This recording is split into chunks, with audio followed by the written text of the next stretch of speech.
Tá bom. Então, estamos aqui, temos uma...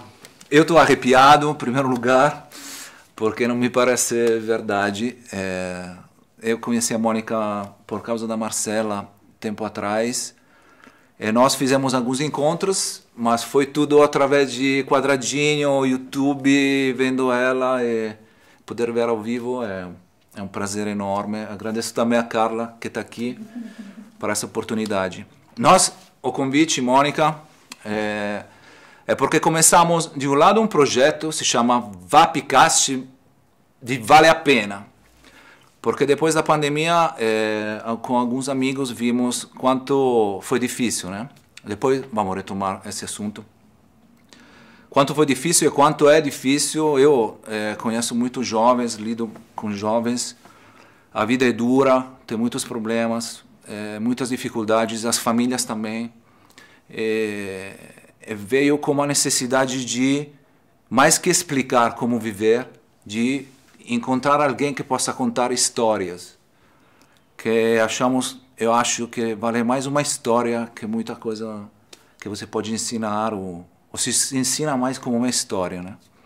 Então nasceu esse nome no sentido de a vida tem um sacrifício, é dura, mas que vale a pena.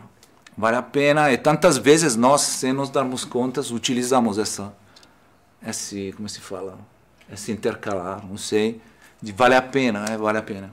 E depois aproveitamos porque depois de tanto tempo se realizou um sonho, que é você poder vir num evento que é muito querido para nós, que se chama Meeting de Rimini, na Itália, que depois vamos entrar um pouco, conseguimos, você topou esse convite e nós somos muito felizes. Então depois vamos fazer algumas perguntas também sobre isso. Então agora eu vou parar um pouquinho, vou deixar a Marcela, eu sou Braco, Marcela é colaboradora, já fez um episódio com a gente, vai ajudar a gente também. Não, eu tô brincando aqui que eu não sou entrevistadora, né? Eu sou antropóloga, então estou acostumada a conversar com benzedeiro, agricultor, veredeiro, mas vamos conversar com você, né? E acho que conversar com você tem tudo a ver com conversar com benzedeiros e agricultores. E acho que um pouco das perguntas passam por aí, né? Acho que a primeira pergunta, até queria retomar as coisas que o Braco falou da pandemia, porque a primeira conversa que a gente teve foi na pandemia. Todo mundo dentro da janela e tudo isso, e a gente falava muito de medo, falava de um certo temor, de um receio, um momento político muito difícil. Então, o desejo de retomar, de encontrar a saudade, né? Muitas perdas. E aí eu queria que você contasse um pouco, assim, quais são os ecos de tudo isso, né? Não como é que você está necessariamente, né? Não, agora a gente retomou o trabalho normal. Quer dizer, o que é o normal da vida? Mas aquilo que você aprendeu, aquilo que ficou para sempre, tanto das dores quanto das alegrias. Eu ainda não sei medir, mas eu não consigo separar o que aconteceu. Assim, eu tive o privilégio de conseguir viver aquele momento que nós vivemos, mesmo os momentos mais duros, de uma forma que tinha conforto, que tinha proteção e que tinha o tempo. Assim, eu pude viver aquele momento numa casa confortável, um pouco afastada de São Paulo, com espaço, com a minha família pequena reunida ali e protegida. E eu entendi que a vida ia ser assim, não sei por quanto tempo, então a gente se organizou financeiramente para conseguir estender esse tempo o quanto fosse possível e necessário e tal. Então eu tive uma situação de muito privilégio, e dentro desse privilégio eu pude também viver aquele momento, entendeu? Assim, ter consciência daquele momento. Porque eu digo isso porque eu vejo amigos que não tinham esse privilégio e que estavam ali nadando por sobreviver, o negócio pequeno que tem, ou, enfim, ou morando aqui na cidade num apartamento desse tamaninho. Então, a pessoa estava ali lidando com tantas questões que não dava para viver exatamente a consciência daquilo. Tinha uma luta ali por sobrevivência mesmo. sobrevivência financeira ou mesmo sobrevivência emocional. Durante esse período todo, mais de 2 anos, eu tive o privilégio de parar e de pensar sobre o que estava acontecendo. E de olhar e ouvir o que as pessoas tinham a dizer. Pessoas que eu achava que eu ouvia, mas eu nunca tinha ouvido a partir de um momento de vulnerabilidade real, que não é comparável à vulnerabilidade que elas vivem, mas que é uma vulnerabilidade, o que coloca a nossa escuta num outro lugar. Quando você não está sentindo medo nenhum e alguém vai dizer que vive sob o medo, você se compadece daquilo, você é capaz de humanamente entender o que a pessoa está dizendo e tentar, inclusive, ter alguma utilidade nessa escuta. Mas quando você também está sentindo algum grau de vulnerabilidade, ou medo emocional, ou medo pelos outros, e você ouve aquela dor da outra pessoa, isso você tem uma outra escuta. Uhum. Você consegue ir um pouquinho mais, você consegue entender um pouquinho mais o que está acontecendo ali. E isso aconteceu muito para nós, assim, para mim, para o Teco. A gente estava ali só e exclusivamente vivendo a consciência daquele momento ali. Que consciência, né? Assim, resumindo muito. A primeira de todas é que a ação que você tem na sua vida reverbera na vida das outras pessoas, para o bem e para o mal. Assim. O fato de você se cuidar faz com que você cuide de outras pessoas. O fato de você usar uma máscara não é simplesmente para você não pegar coisas, mas para você não passar coisas.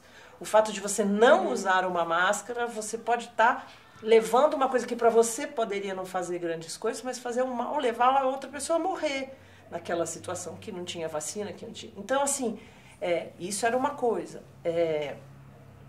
Não escutar esse todo, né? Assim, a gente, por algum momento, acho também que o benefício que eu estava vivendo, poder viver daquele lugar, naquele jeito, me deu a ilusão que, assim como eu, o mundo ia se transformar numa grande consciência coletiva e que ia ser bem bonito, porque uma hora aquilo tudo ia acabar e a gente ia ser um planeta mais legal, mais solidário, mais consciente do consumo, porque a gente, né, passou a viver com tão menos, passou a valorizar mais o que é realmente preciso. Eu fiquei com quase tudo que eu uso aqui, fiquei com o mínimo lá, por muito tempo era menos do que eu precisava, depois fui pegando só o que precisava, e assim eu falei, nossa, realmente o que eu preciso cabe numa caixinha de fósforo, cabe no carro.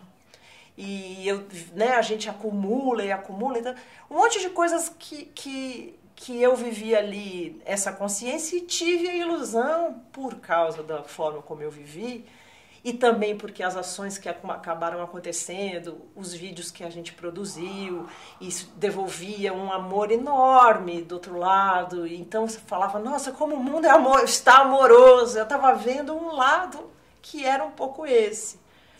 Quando as portas abriram, eu fiquei muito mexida, assim, porque por um lado eu acho que eu estou muito transformada. Tem coisas que eu realmente vivi tão profundamente nesses livros que eu li, coisas que eu ouvi, encontros virtuais, mas que me deram coisas, escutas, essa percepção da causa e consequência, né, do que você faz e do que acontece nos outros. Tem coisas que eu não vou esquecer nunca. Assim, a própria vivência de ter ficado por um tempo é meio paradoxal, assim, um momento de vulnerabilidade. Dentro da minha casa eu nunca me senti tão segura, eu nunca me senti emocionalmente tão segura ali. E do lado de abrir a porta estava tudo inseguro, mas ali era mais que uterino a situação ali. Então, isso é coisa que eu nem sei aonde parou, mas está em todo lugar. Eu não olho de outro jeito mais e não quero perder. Mas, por outro lado, também eu percebi que eu infelizmente não se fez a minha ilusão, assim, que tão logo as portas abriram, cada um saiu por si e correndo para garantir o seu pedacinho. Quem pôde negar, negou. Quem pôde falar, ai, acabou, graças a Deus, não se fala mais nisso, faz. E isso eu carrego também uma certa decepção com esse projeto que é o ser humano. Assim. Eu acho que não chega a ser um sucesso. Assim. Não tem falhas graves esse bicho, né? Esse projeto. Ele destrói um planeta, tem uma oportunidade de entender que isso tem consequências, vive como se fosse uma prévia dessas consequências.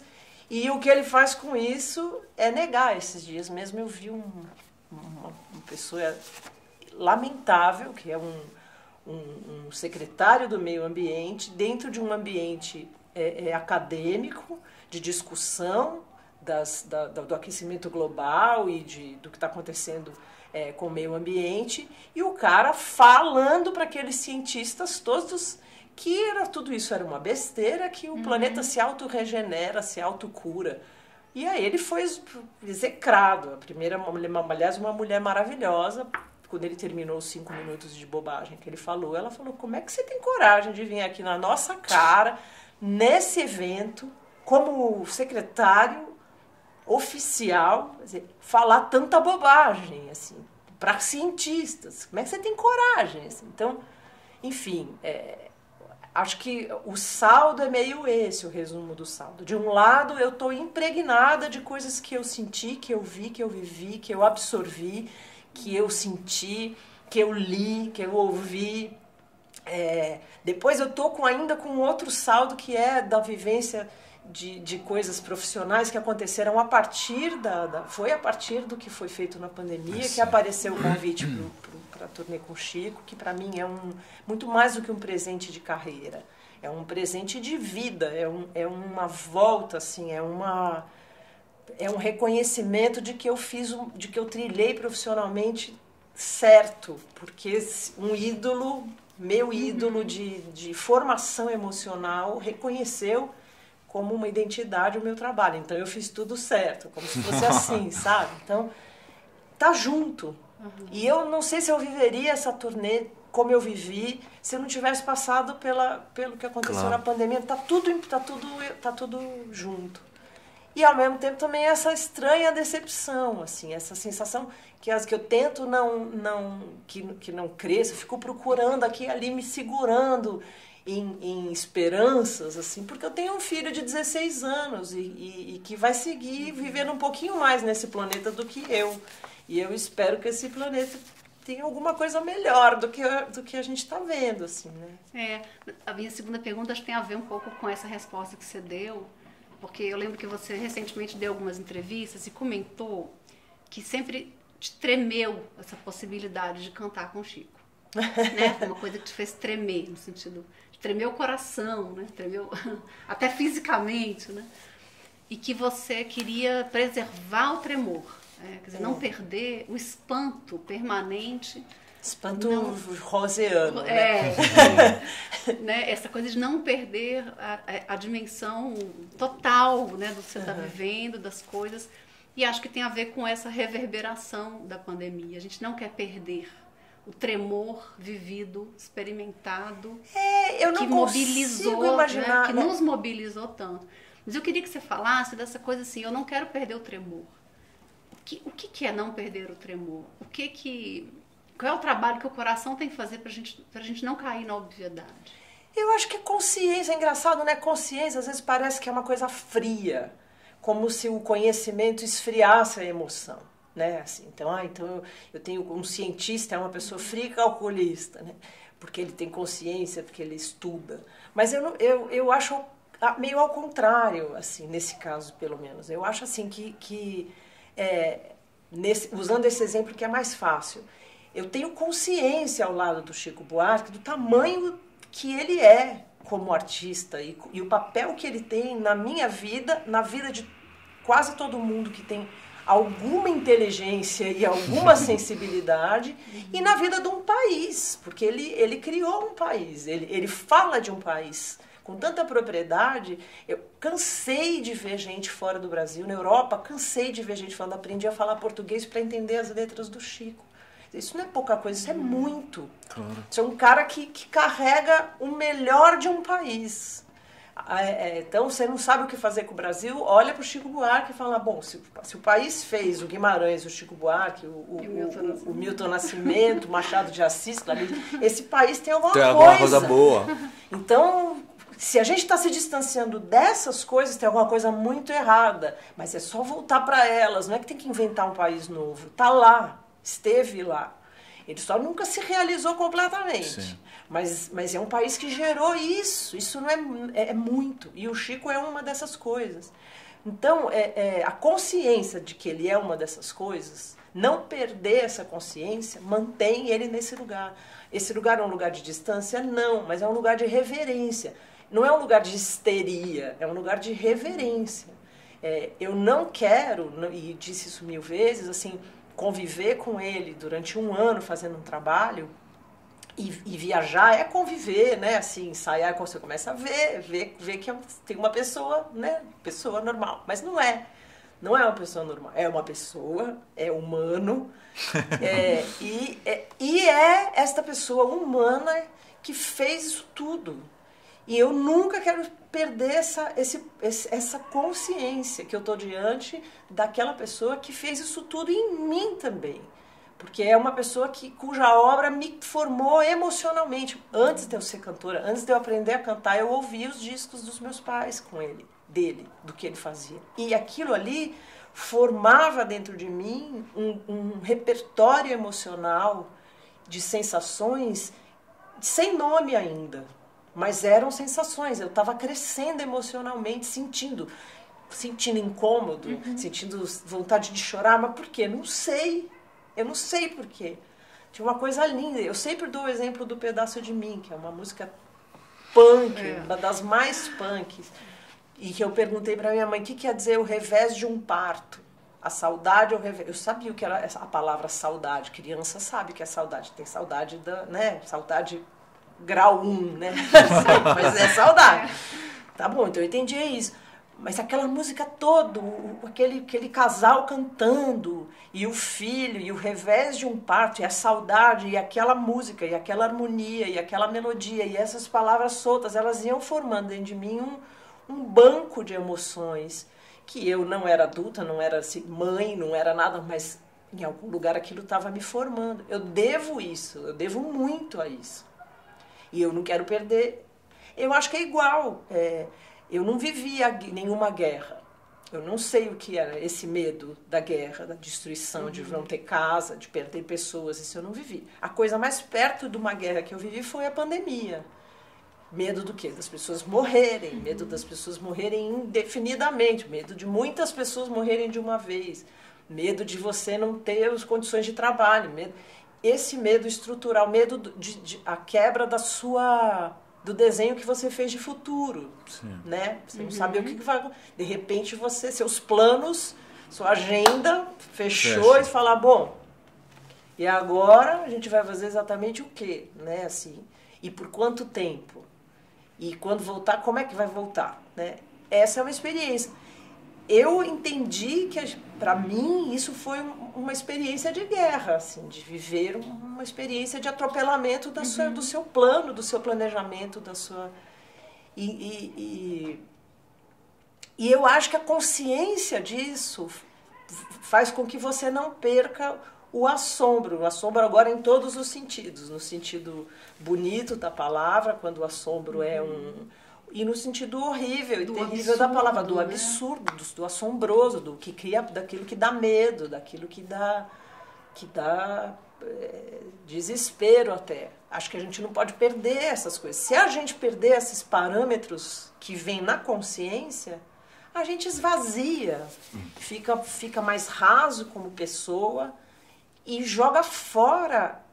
Eu acho até imoral, assim, muita gente morreu, sabe? Eu fico até pensando nisso, assim, falo, é imoral muita gente perdeu muita coisa, muita gente jovem saiu da escola, isso vai ser para sempre, assim, vai ter um gap ali, tem consequências que são grandes para muita gente. Então, no mínimo, na pior das hipóteses, eu acho que é imoral você fingir que não aconteceu e passar por cima disso e não carregar nenhum tipo de consciência sobre o que aconteceu. Uma coisa que eu queria... Posso? Claro. Eu li... não sei se você viu, o Papa fez um encontro com os artistas. Não vi! Dentro da Capela Sistina. Ele teve um grupo de artistas. Dele. Ó, depois eu vou te mandar aquilo que ele falou. Porque ele falou? quando eu tinha que vir aqui, eu pensei, nossa, eu tenho que falar para a Mônica isso. A um certo ponto ele falou, vocês são sentinelas do verdadeiro sentido religioso, que é essa aspiração ao infinito, não? Que essa é a coisa que muitas vezes acontece. E nos jovens também, como se esse desejo do infinito que temos dentro tivesse abafado, ou te tiram. É como se tudo te desse coisas para você não pensar, ou pensar que você está doente, porque você sente isso. Sim. Aí ele falou, está-me a peito, aqui é traduzido em português de Portugal, não, tá ótimo. acho. Está-me a peito a humanidade. A humanidade da humanidade. A dimensão humana da humanidade. Pois é também a grande paixão de Deus. Uma das coisas que aproxima a arte da fé é o fato de inquietar um pouco. A arte e a fé não podem deixar as coisas como estão. Elas mudam-nas, transformam-nas, convertem-nas, movem-nas. A arte nunca pode ser um anestésico. Ela dá paz, mas não adormece as consciências. Mantém elas acordadas. Muitas vezes vós, artistas, também procurais sondar o submundo da condição humana, os abismos, as partes obscuras. Não somos unicamente luz. E são vocês que recordam isso para a gente, lembram isso para a gente. Mas temos necessidade de lançar a luz da esperança nas trevas do humano, do individualismo e da indiferença. Ajudai-nos a vislumbrar a luz, a beleza que salva. Isso é muito lindo. Lindo. E quando você falou isso, eu achei... Nossa, quando eu fui no show, durante a pandemia eu vi você, te conheci. Era exatamente uma experiência disso, do dom, como quase uma vocação que você tem, que parece que o mundo não capte, não vai atrás, esquece, mas como você fala sempre, como formiguinhas, eu acredito que assim se pode mudar. Não sei o que você pensa disso. Eu acredito, eu penso várias coisas. Primeiro eu penso que, uma vez eu tive uma aula, acho que eu já contei para vocês, imagino. Eu tive uma aula magna, eu fiz faculdade de música e aí eu tive uma aula, a aula inaugural do meu curso foi dada por um teólogo da USP. E ele disse duas coisas que eu nunca esqueci. Primeiro ele contou a história do Píndaro, que disse que Zeus mandou as musas para lembrar os humanos, essa é a história, né? Que as musas foram criadas por Zeus para lembrar os humanos da sua natureza divina. Então as artes, elas são isso, elas são como se fosse uma chama de alguma coisa divina que faz com que os homens não se esqueçam da natureza divina deles. Isso é bonito de pensar. Tem um pouco a ver com isso que o Papa falou. E a segunda coisa que ele disse foi que a experiência da arte máxima, que na visão dessa pessoa, que também eu acho que colabora com o que o Papa disse, que é a experiência religiosa vivida completamente, a experiência artística vivida completamente, o desenho, um exemplo talvez disso é o filme A Festa de Babette, aonde a Babette, que é uma cozinheira, artista, ela tirada da profissão dela, foi lá morar numa vila muito pequena e ali ela sobrevivia, daí ela ganha um dinheiro e esse dinheiro, o que ela quer fazer com esse dinheiro? Um jantar como ela sabe fazer. Numa vila de pessoas muito simples, que não tem o menor conhecimento daqueles pratos, daquelas coisas que ela sabia fazer, e ela oferece para essas pessoas muito simples um jantar nababesco, assim. E aí esse jantar, que as pessoas estranham, vão chegando coisas, ingredientes, bichos, coisas que eles nunca comeram, e eles são religiosos de uma coisa muito restrita, muito terrível, assim, muito nada pode, nada... E aquilo é engraçado, porque tem um conflito aí, mas no fundo, o que ela leva é exatamente isso. Porque no final eles acabam dançando, transformados por aquele jantar. É como se eles estavam... A própria ligação deles com a fera era um bloco fechado de preconceitos, e aquela arte quebra essas coisas todas e cria uma situação linda de celebração divina. É lindo de morrer esse filme. Então eu acho isso, assim, eu concordo nesse sentido. Eu acho que a gente tem nas artes, mas eu tenho uma utopia minha, assim. Eu acho que isso é uma... É fácil atribuir, é fácil no sentido de que é claro que as artes têm essa função humanizadora, porque ela encosta em lugares, ela não serve para nada e não se pode viver sem ela, né? Assim, ninguém se alimenta disso, mas sem isso a gente é coisa, a gente é uma função, o inútil imprescindível. A gente não organiza o que a gente sente. E como a gente não vai parar de sentir, é bom a gente ter alguma coisa que ajude a organizar o que a gente sente, a direcionar o que a gente sente, a ampliar o que a gente sente, a provocar o que a gente sente a sentir outras coisas. É a arte que faz isso. Ela serve para isso. Mas por que como é que eu ia falar isso? Peraí, deixa eu ver, perdi o fio da meada. Você falou que você tinha uma utopia. A minha utopia era que, na verdade, todo mundo entendesse que todas as funções, mesmo as mais funcionais de cada pessoa dentro da engrenagem que é viver o coletivo, são fundamentais.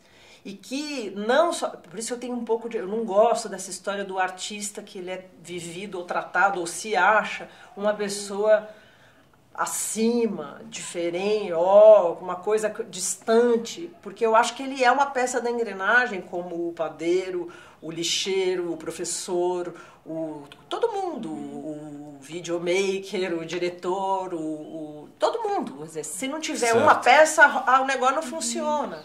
E se todo mundo vivesse a sua função, qualquer que ela seja, se todo mundo vivesse essa função com capricho, dá pra fazer qualquer função com o coração ou sem, entendeu? Inclusive a arte. Sim. Dá pra fazer qualquer coisa estando presente ali ou não.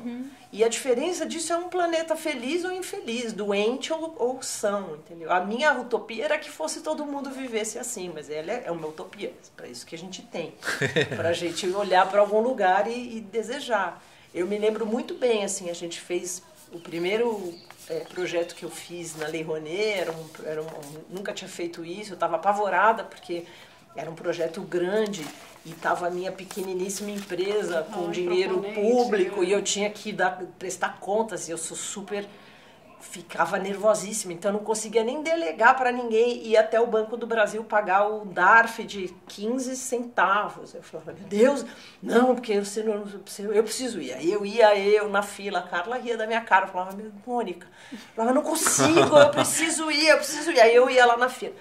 Nesse Banco do Brasil aqui perto, tinha uma pessoa, um caixa, que o cara era um infeliz, ele era mesmo uma pessoa infeliz. Para fazer aquilo que ele fazia, era horrível como ele trabalhava. Eu olhava assim para ele e falava, gente, como é que ele consegue ser assim? Todo dia eu venho aqui pagar essa taxa, ele não tem um sorriso, é uma coisa assim. Aí ele tinha que contar 8 zeros, ele pegava um lápis e ficava 1, 2, 3, eu ali olhando. E sim, não tinha um sorriso, não tinha nada. Eu falava, pô, esse cara podia fazer a mesma coisa de um outro jeito que ele ia sair daqui melhor, eu ia sair daqui melhor, todo mundo ia sair daqui melhor. E era a mesma coisa. Contava o negócio, escrevia, carimba, grampeia e devolve. Mas não é a mesma coisa. Faz toda a diferença ser de um jeito ou ser de outro. Então eu acho que se isso um pouco se estendesse, se ampliasse, isso que o Papa falou, se ampliasse para a engrenagem total, a gente ia ter, enfim, um planeta bonito. Mas o nosso projeto não parece que não. Tem uns que sim, tem muitos que não. Não, uma coisa que me apaixona muito, eu acho que é essa dimensão sua do coletivo, mas não do coletivo como uma coisa não sei, uniforme, né? Mas desse senso de amizade que eu acho que você carrega muito forte e que no Ode Casas eu acho que a gente pôde conhecer isso de você. Como que é um caminho, né? É um caminho todo de encontros, né? Todo de encontros e de muito afeto. Pessoas muito diferentes, né? Músicos de muitos lugares, mas a gente via ali como você nutria um carinho, uma afeição, um conhecimento também sobre eles, porque muitas vezes é isso, né? A cantora sobe, canta e os instrumentistas estão ali, a gente não sabe nem quem eles são, nem como é que eles chamam. Ontem vi o vídeo, mostrei para um amigo meu, falei que vinha aqui, mostrei o vídeo teu com o Quinteto da Paraíba, o Xisto se chama. Xisto. Aquele coco sincopado que você fez lá. Espetacular. Eu de vez em quando vou lá ver de novo porque te dá um...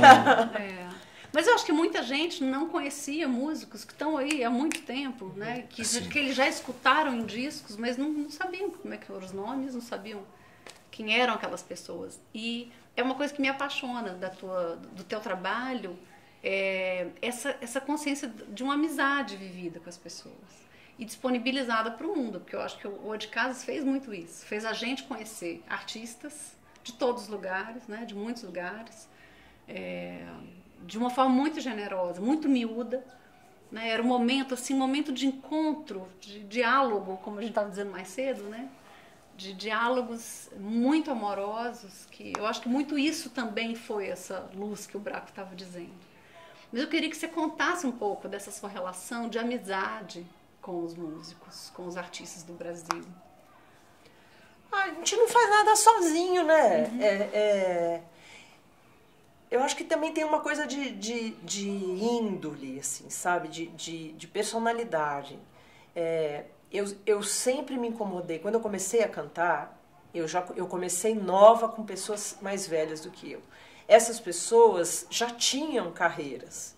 E eu tinha plena consciência do quanto eu estava começando diante delas. Então, o meu olhar, quer dizer, o primeiro disco que eu gravei com Paulo Bellinati, que tinha 20 anos de carreira na minha frente, para mais, sei lá. Também não quero chamar ele de velho, eu não sei quanto que ele tinha, mas assim, ele tinha uma carreira internacional, ele era um solista, ele era um cara que sabe muito de música, e eu tava saindo do ovo. Aí eu ouvi na época, né, aquele disco, assim, que voz é essa? Então, mas era uma voz de uma pessoa que tava só tentando não fazer nada feio, porque eu tava do lado de um cara que sabia muito mais do que eu.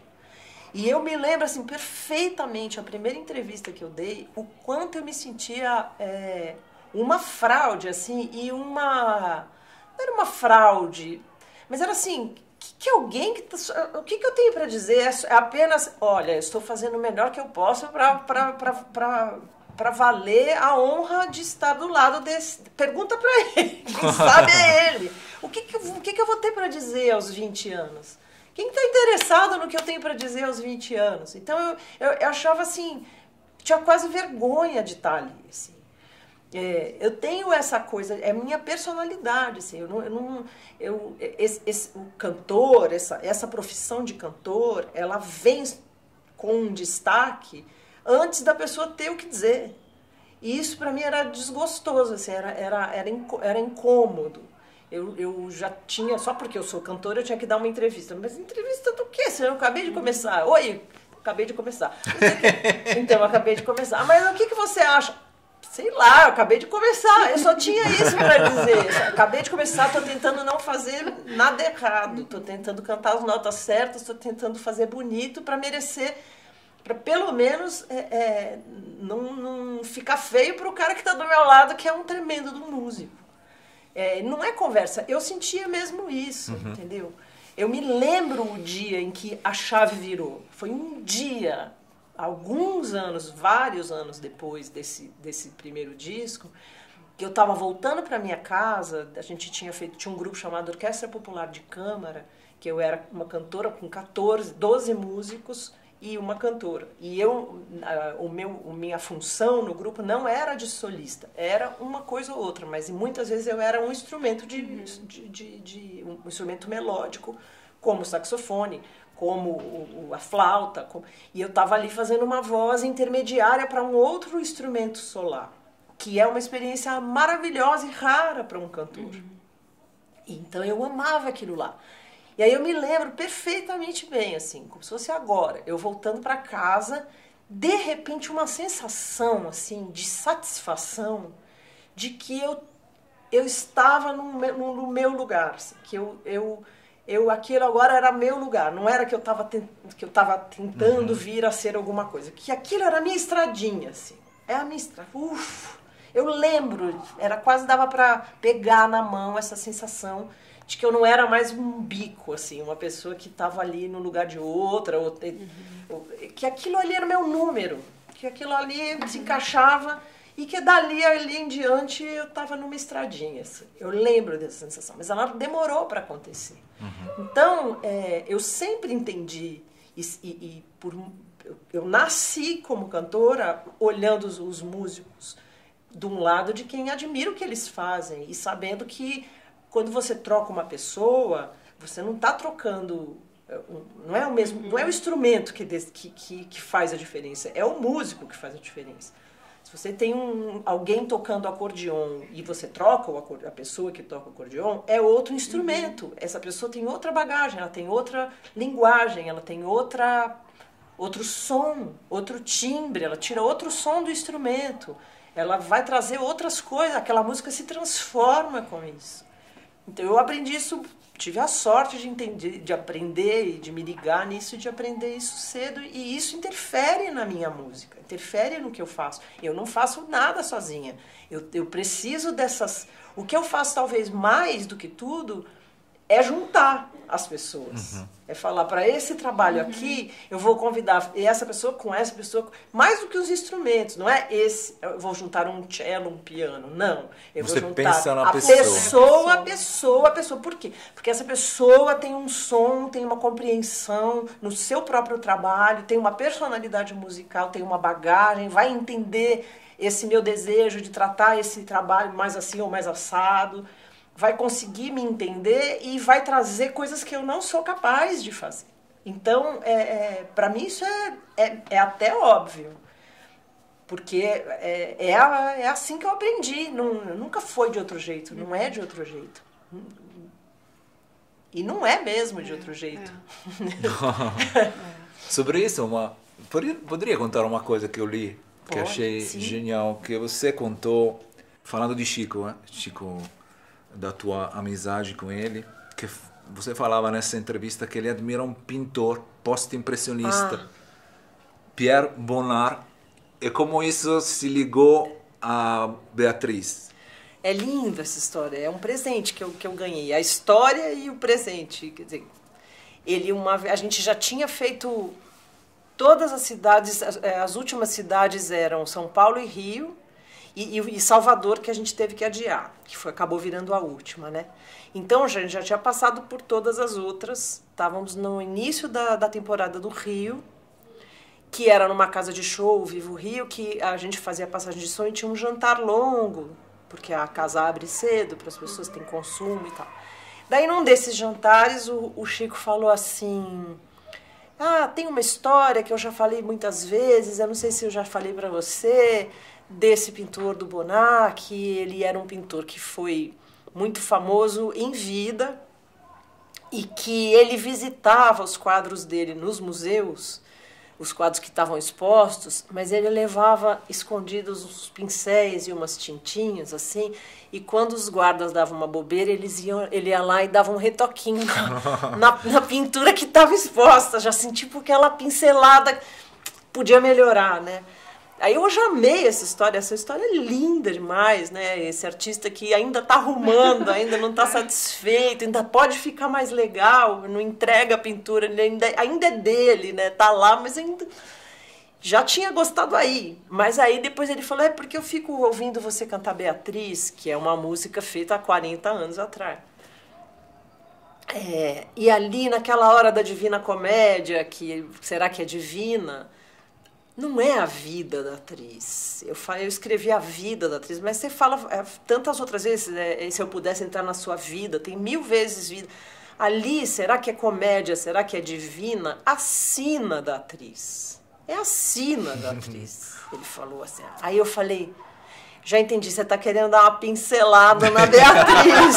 Aí ele falou, Eu falei, Aí eu falei, você tem consciência de que eu vou fazer isso, mas vão ter 4.000 pessoas por dia achando que eu tô errando a sua letra no seu próprio show. Você tem noção disso? Aí ele riu, eu falei, mas eu não vou, eu vou fazer. Depois, uma hora eu explico, numa entrevista, sei lá. Porque eu também não vou parar o show para explicar tudo isso. Eu vou cantar, quem souber a letra vai achar que eu errei, eu compro isso, tudo bem. Depois a gente alguma hora esclarece, porque é tão bonita essa história. Ele foi lá dar uma pincelada 40 anos depois, e é uma linda pincelada, né? Assim, porque realmente, será que é divina? A sina da atriz é muito lindo, porque é mais do que vida, né? É a sina.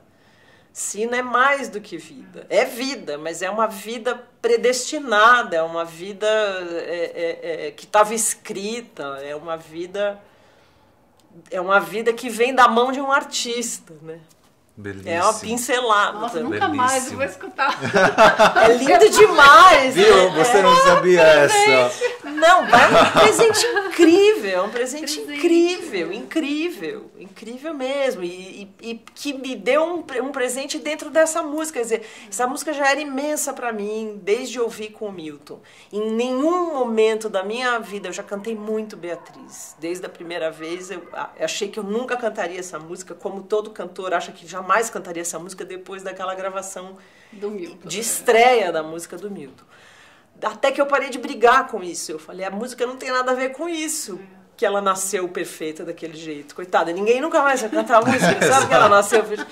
Né, assim, aí eu entendi que não se briga com...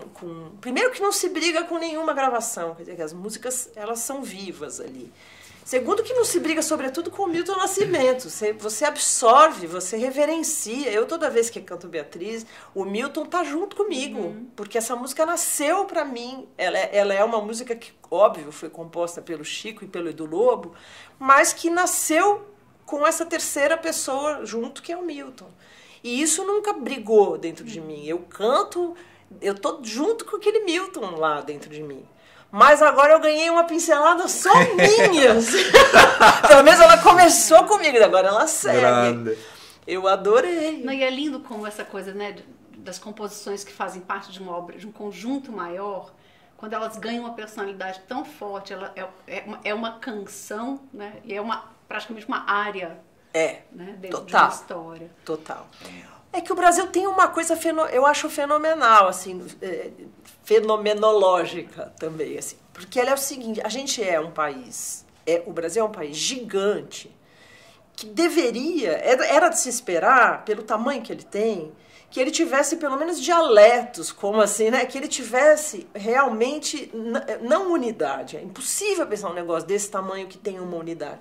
Claro, nós temos personalidades, nós temos sotaques, nós temos ritmos próprios, mas existe uma coisa engraçada, que a gente tem um eu comum no Brasil, um jeito brasileiro de ser. É um pouquinho mais assim no norte, um pouquinho mais assado no sul, um pouquinho mais assim no sudeste, mas ainda assim é uma unidade, é uma gente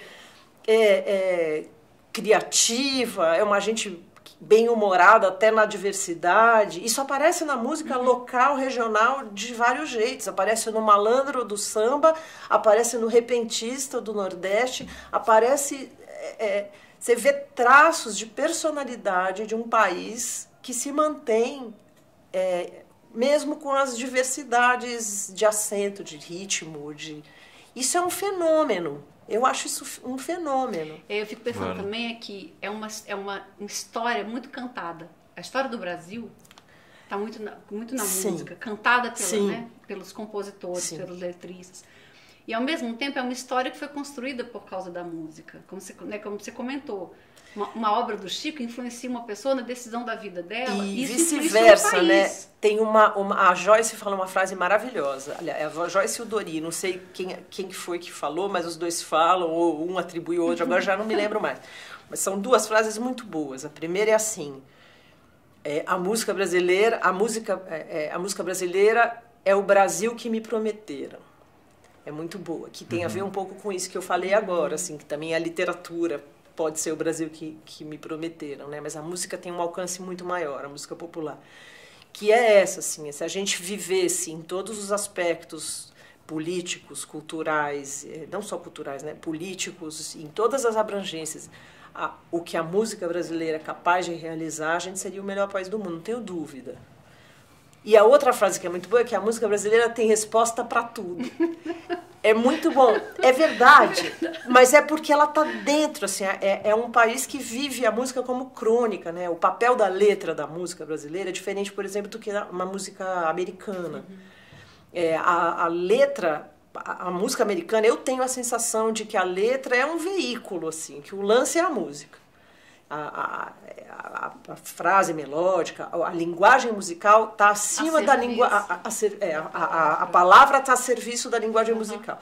Aqui não, aqui é pelo menos igual. Assim. Às vezes a palavra está mais. A palavra ela é o nosso jornal, ela é a nossa crônica, ela é ela diz como nós somos, ela tem um peso literário até, muitas vezes. Então, assim, é uma coisa de tradição oral também. Eu faço até a experiência de dor de cantar, às vezes, para uma pessoa que não entende português, sabia? Como que você faz? Não, essa experiência de dor, assim, de você queria que aquela pessoa entendesse profundo daquela letra, o que ela está dizendo, assim, né? Sim. Porque é isso, a importância da palavra. Da história. Eu não sei se a ópera não tinha essa função também. Quando a ópera era ópera para todos, assim, quando a ópera era popular. Para o povo, né? Quando as pessoas iam lá chorar e rir, brigar com o tenor porque não deu aquele dó. Não estava escrito na partitura, mas virou. Tem uma história assim, né? Acho que é no Verdi, tem uma ópera que tem um tenor passou-se a fazer uma nota aguda que não está escrita na partitura. E aí começaram... E aí virou que é. E aí uma vez um tenor não estava bem de voz e resolveu que não ia cantar aquela nota. E aí começou a ser xingado no meio da ópera. A nota, cadê a nota? E ele parou e falou, não está escrita a nota, não está escrita. É genial. Aqui no Brasil a gente olha... a música vida, erudita, não é Não, e nem o autor escreveu essa nota. Mas mas agora tem que ter a nota. O papel da história da ópera, do personagem, talvez, não sei, eu estou chutando, né? Eu sou bem leiga, mas eu tenho um pouco a impressão de que assim, o papel dessa ópera, quando ela morava na vida de todas as pessoas, talvez seja parecido com o papel que a música popular brasileira tem na vida do brasileiro. Assim. Queria te perguntar, Mônica, para concluir... Então, teremos essa oportunidade, estou falando para muitos amigos na Itália e outros que estarão lá no meeting. O meeting, o título é A Existência Humana é uma Amizade Inesgotável. E acho que para mim, acho que para Marcela também, o relacionamento contigo nasceu um pouco fazendo a experiência disso, né? De longe, depois conseguimos nos encontrar, vendo também todo o teu trabalho. Então, queria te perguntar, o que te deu, porque acho que depois também ou de casa, a tua carreira teve uma mudança, né? Os compromissos aumentaram. O que te convenceu a aceitar um convite nosso? Bom, primeiro que eu quero voltar para a Itália, eu estou com saudade.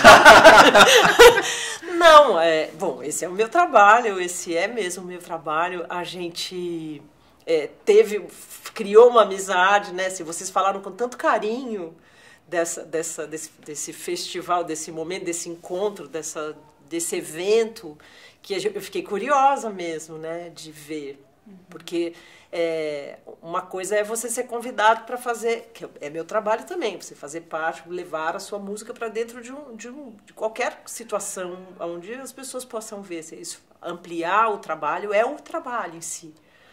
Agora, para além disso, tem qualquer coisa aí que passa por reflexões, que passa por uma coisa de afeto mesmo. Então, eu fiquei curiosa, assim, fora a vontade de voltar para a Itália, de comer muito bem, muito bem. Estavam preparando alguma coisa. Né? Nem precisa, né? Na Itália se come bem em todo canto, na autoestrada se come bem, a gente come. Muitas saudades, eu gosto muito. A última coisa que eu quero, depois me deixou Marcela, é o que podemos esperar desse show, o que está pensando de propor, como chegar lá. Então, acho que de tudo que a gente falou aqui sobre a relação de amizade e trabalho na música, eu acho que essa formação do Alma Lírica, eu, Nelson Aires e o Teco Cardoso, ela é uma coisa que já virou familiar, assim. No caso meu e do Teco, sim, nós somos casados. Mas, assim, a gente começou a trabalhar juntos já faz muito tempo. E a gente tem uma felicidade de interação ali. Já tem um repertório grande já e uma vontade, uma felicidade, assim. Estar em casa, estar em família, estar entre amigos. O diálogo é total, a confiança é total, assim. Então, esse é um trabalho que ele tem um tempo de maturação ali desse convívio musical. É muito bonito, é muito feliz. É muito, muito feliz.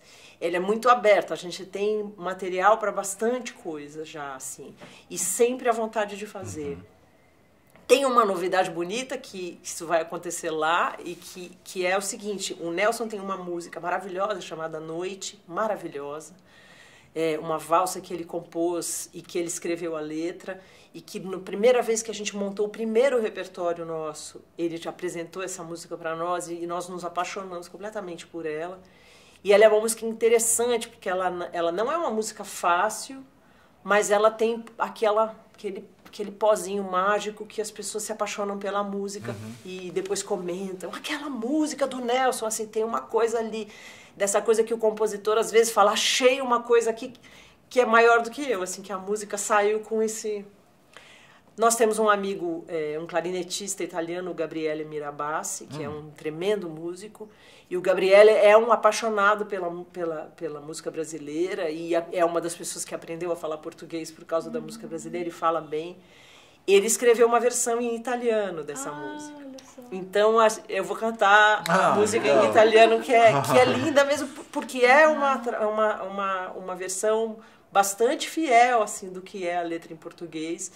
E aí eu acho bonito, assim, acho que eu tenho que fazer isso até para levar essa música à compreensão, porque eu acho difícil isso, né? Assim, você fazer um show em um lugar que não fala a sua língua, sempre fica, por mais que nós tenhamos muitas coisas que se encontram, nós temos também os opostos, né? Tem palavras que significam o oposto. É quando a gente se esborracha, né? Você vai falar, crente que você está falando italiano e você se arrebenta. Não pode relaxar. Então, é perto, mas não é tão perto assim.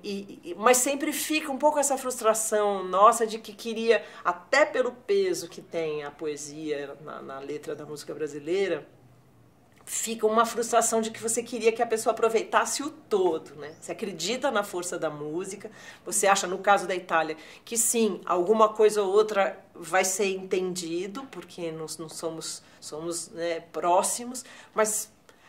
essa é uma oportunidade bonita, assim, de você entregar mais perto. Né? Bello. Bello. Bello. Ma che bello, come dice la nostra amica.